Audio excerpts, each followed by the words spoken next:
Hey everyone, thanks so much for joining me on this one. I got another shorter one for you here, but this is from my first ever visit into Olympic National Park, and it's amazing. As you can see, it's just a gorgeous, gorgeous place. It was Emily and I's first time in the Olympic Peninsula in Washington State here, and we kind of just wanted to do the Hoh rainforest in the national park, just to kind of check it off. It's a very, very popular spot. And we didn't really have any real intentions or high hopes of amazing wildlife photography or anything like that, but we knew it was going to be a beautiful area. We wanted to just go do the hike. There's a really short hike that you can do in the Hoh National Rainforest. I keep saying national, the Hoh Rainforest. And then there's a longer one along the Hoh River. So we did both of them, but this is all mainly from that short hike in the very, very popular spot. And so we started out just going in, planning to do just a hike. And as you can see, we got a little bit more than that along the way there, which was really, really exciting. So yeah, let's jump into it here. And we'll start out with when we first got into the national park. We didn't even start that early. We started at like 8 o'clock. This was, early to mid-October when we did it. And so a little bit off season and a weekday. I think it was a Monday, if I'm not mistaken.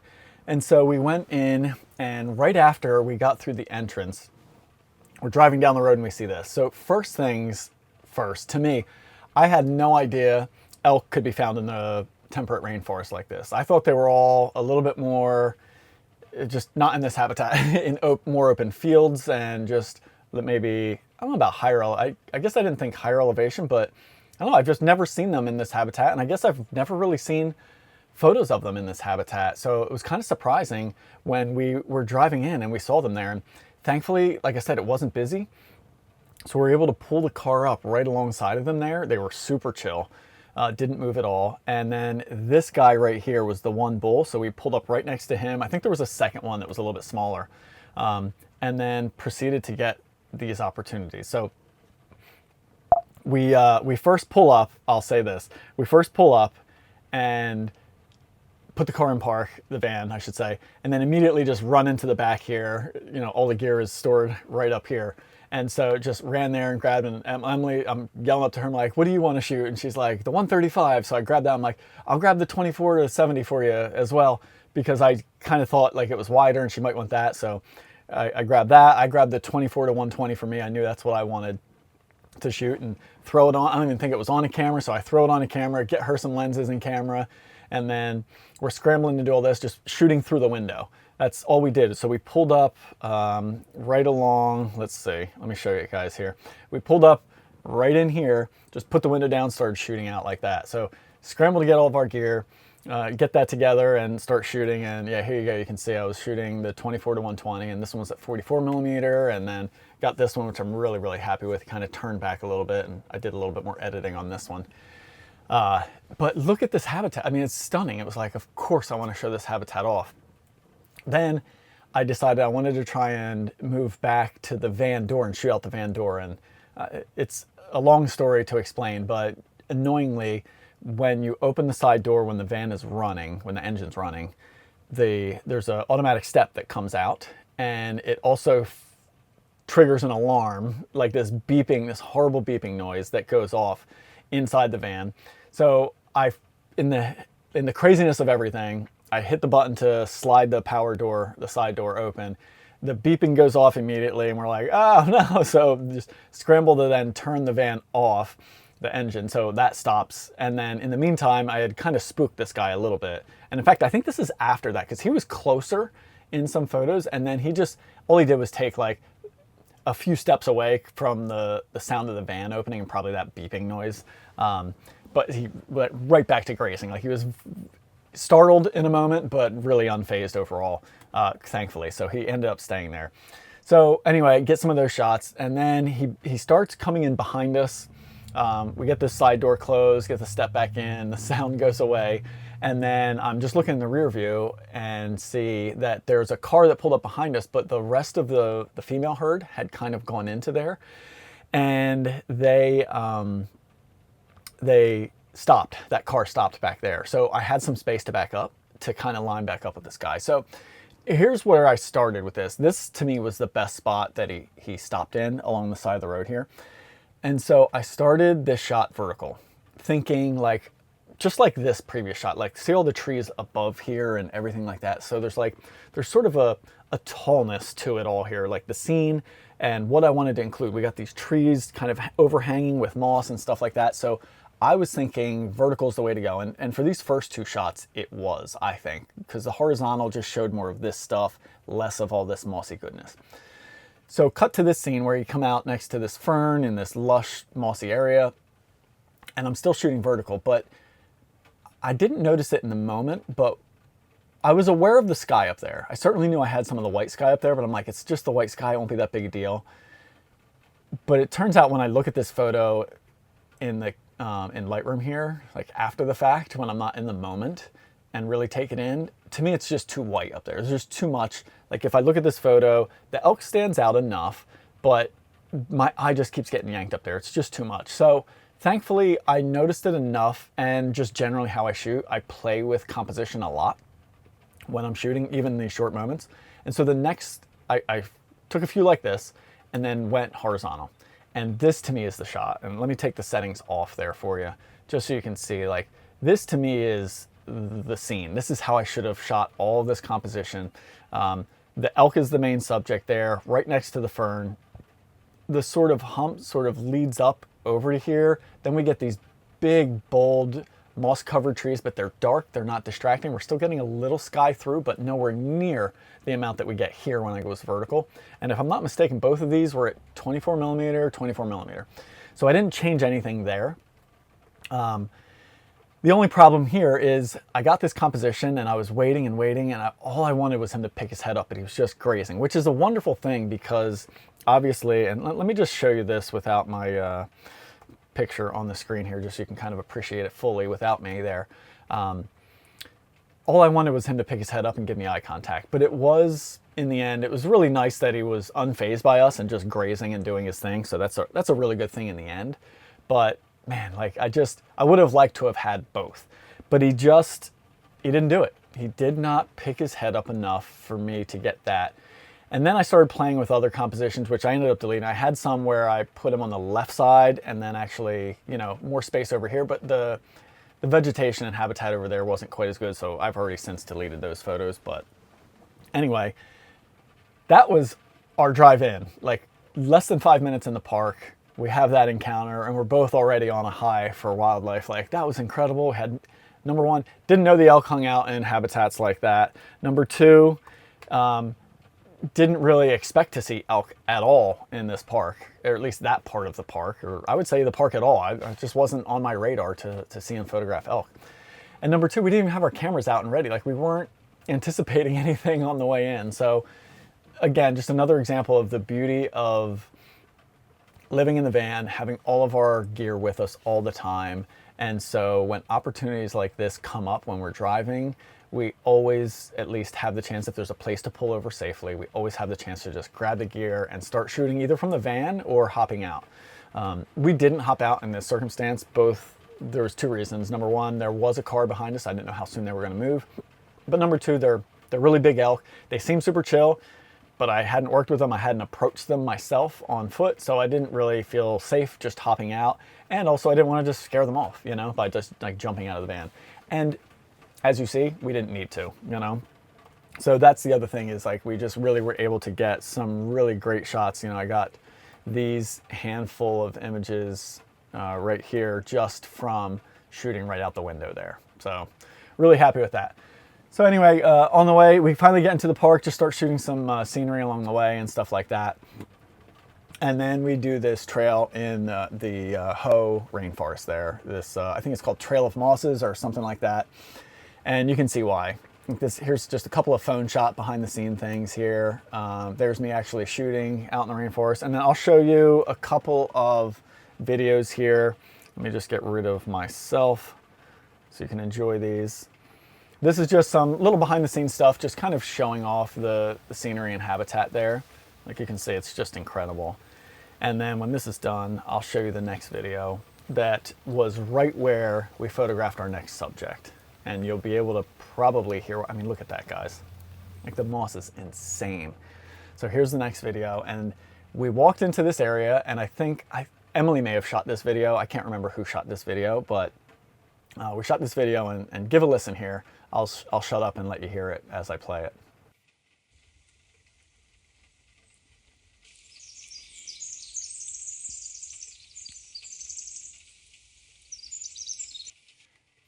So I know it was kind of faint there, but if you did get a chance, you probably heard a Pacific wren singing. And that's what happened. We walk into this area, this sort of open clearing. It wasn't exactly where this was shot, right? But we walk into this open clearing area, and it looks very similar to this, just mossy goodness everywhere.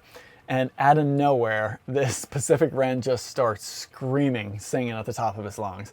And we both just look at each other like, oh my gosh, and we look over, and he's right there, sitting on the top of this little tiny perch, this cool, like just wonderful textured, beautiful perch. And then I noticed like this is in the background. So got the 100 to 400 on for most of this stuff. I had the 100 to 400 and the 24 to 7. Actually, for this part of the hike, I only had the 100 to 400, I think. I don't know if I had the 24 to 70 with me. Oh, you know what? I had it in my pocket. That's right. I did have it with me, but I didn't have the 2 camera setup like I did here. This was later on in when we did a different hike in that same rainforest. I realized I kind of wanted both to be able to switch back and forth quickly.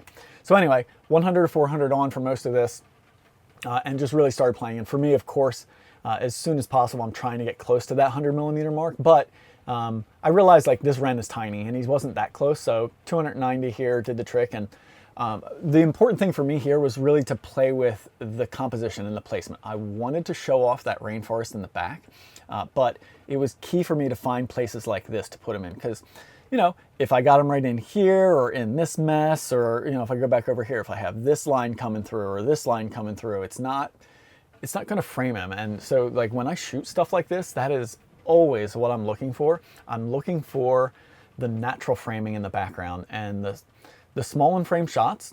What I'm looking for are details that I can include that are pretty and not distracting, show off the habitat. And then if I can, I want to put my subject on the part that's the furthest away, or really far away. And that's what I did. I found there was a pocket through these, you know, this was like the mid-ground layer here. And then there was an opening, and then further back were the next set of trees. And so I purposefully stood and moved and placed him right in that spot, so that way he would stand out. And thankfully, this guy sat there for, gosh, 4 or 5 minutes, something like that, just singing up there. It probably wasn't even that long. It's probably like 2 minutes, maybe 3 minutes tops, but it felt like forever when you have a bird like that. It was enough that I really got to move around. So I noticed some color in the background, so I moved over and zoomed in a little bit on this for 350 millimeter to show that off, you know. And then zoomed out, same spot, didn't move, but look at that, 220 millimeter, 350 millimeter. Kind of a different feeling to the shot, right? This one is definitely more in the habitat. The problem with this one is he doesn't stand out enough to me. Like, he's definitely getting a little bit lost in there. And in hindsight, looking at this now, like, this shot could have worked if I put him over here in the dark, but I don't know, I think it would have felt off balance a little bit. So I do love the way the dark tree frames him here, but I just wish he was stood out a little more. So I played with zoom on this one to make that happen. And in fact, here you go. Here's the example of where I realized it. And I moved over and kind of offset him off of that color just to see if he would stand out a little bit better. The trade-off being I lost some of this, you know, and it's just not quite as vibrant. You're going to see some different colorations in these photos too. So like this one's a little bit warmer tone overall. This one a little bit cooler. That's just me playing around in post-processing with white balance and just seeing what I like, you know, different feelings. I realized at one point, like, the perch he was on was pretty awesome. So I actually composed him higher in the frame to include some more of that. I would have gone more, but below this started getting a little messy. So I didn't go any further than that. I didn't love this green coming in on this side all the time, but you know, it's part of it and it's not that bad.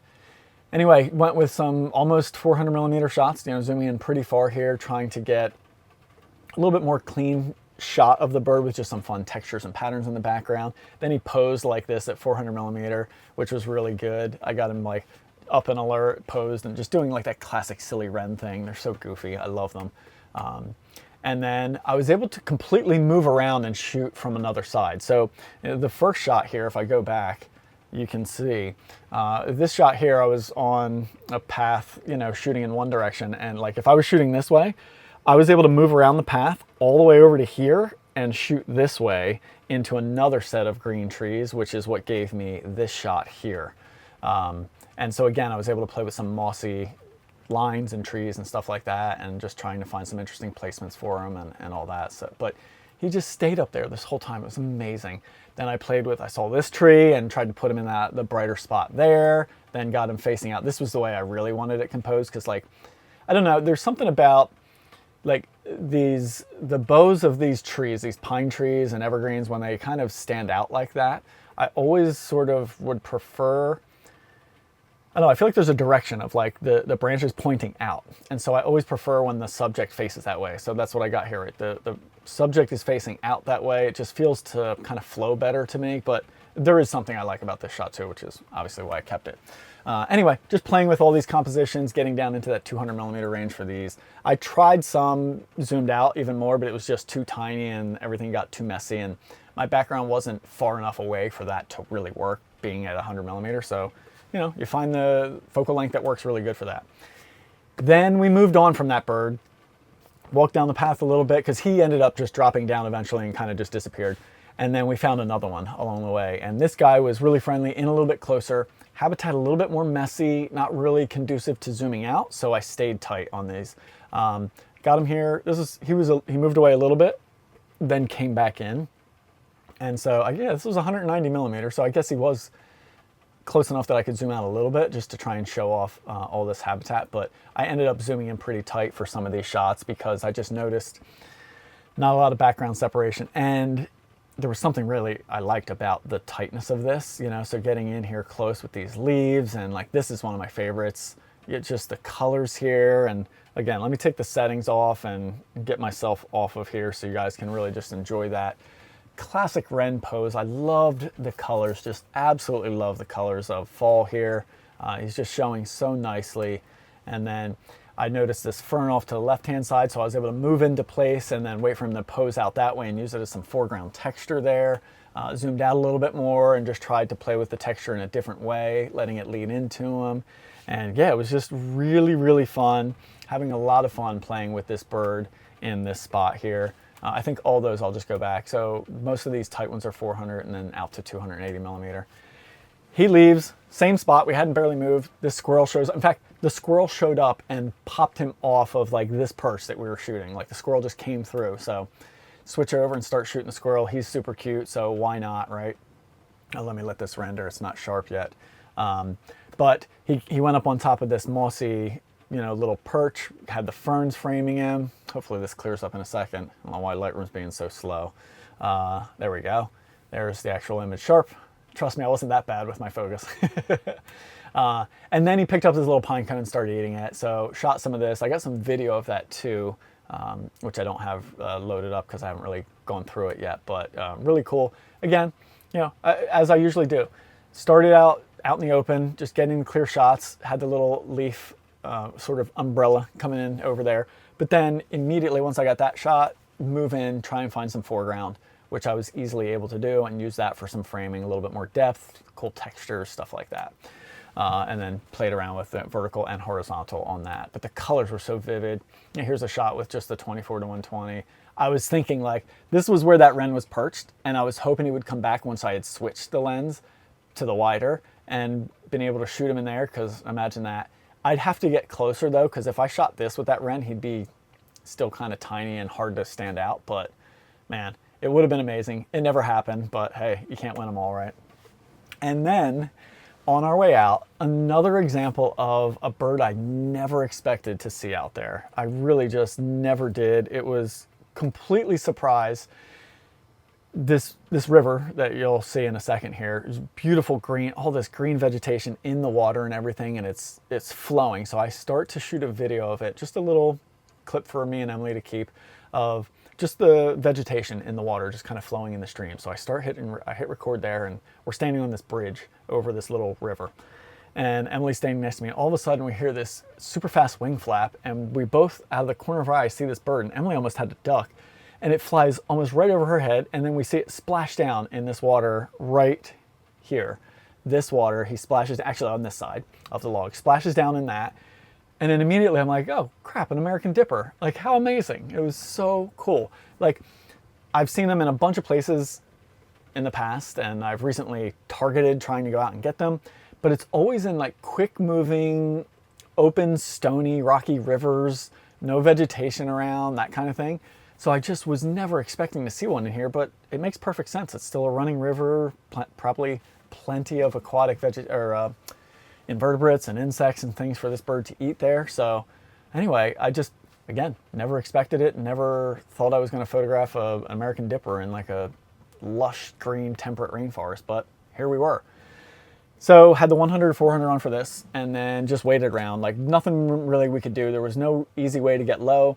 This being a national park and a heavily trafficked trail, signs all over the place to stay on trail. Understandable, right? That many people are going to destroy a lot of vegetation, so we made sure to oblige by that. So it was kind of limiting where I could move, but was able to get this shot when he hopped up on this log, which was really nice. And again, trying to show off that habitat in the background. Got a little bit tighter one. This is probably my favorite shot. Like, this one to me is the least distracting, shows off the habitat. You can really see the mossy covered green back there, the vibrant greens here. The bird stands out nicely. So I like that one. And this one was 195 millimeter into 290 here. So just a little bit too far away. I think he gets a little lost in this scene. But this one worked really well. And then I did an even closer one just to show off the bird. Again, just trying to get it in that green habitat. And then he started swimming around in the green. So, here, I did shoot a horizontal one as well, but again, getting a little bit on the verge of just too messy, in my opinion, I think. So I did go back and shoot a tighter shot, but let's see, a couple more shots here. I did find one place to, eventually he stayed up there for a while. So I went over, used the flip screen, hung the camera down low off of the bridge, and was able to get a little bit of a lower perspective. I don't know if it's better or worse. I actually think I like the earlier, higher perspective better, but it's a little bit more eye level, which is nice. And then here we go. This is what I was talking about. He started swimming around, and I actually I tried to find the highest vantage point I could to shoot down into it, because I wanted to sort of show off this. And it's got an interesting painterly feel to it, and I edited it quite a bit, like just darkening the surroundings, popping the bird out to make it stand out. And I got one of them swimming across here, but his head and eye didn't show quite as well in that one. So that's probably my favorite swimming shot. But yeah, overall, like, between the dippers, we got the dipper swimming, got him perched here. We had the squirrel, the really close-ups of the wren, the super scenic stuff of the wren, which were really, really fun. And then, of course, like, these elk just being amazing. Like, it was just, it really was an incredible, incredible outing. We had an absolute blast with this one. It was a lot of surprises for us. Like I said, we went in, no expectations, really not expecting anything, but just bringing the camera with us to see what would happen, and then getting treated to such an amazing experience with all these different wildlife. And yeah, it was a great time. So anyway, that was that outing. I hope you guys enjoyed. I'll have another one of these coming out again in the near future. Thanks so much.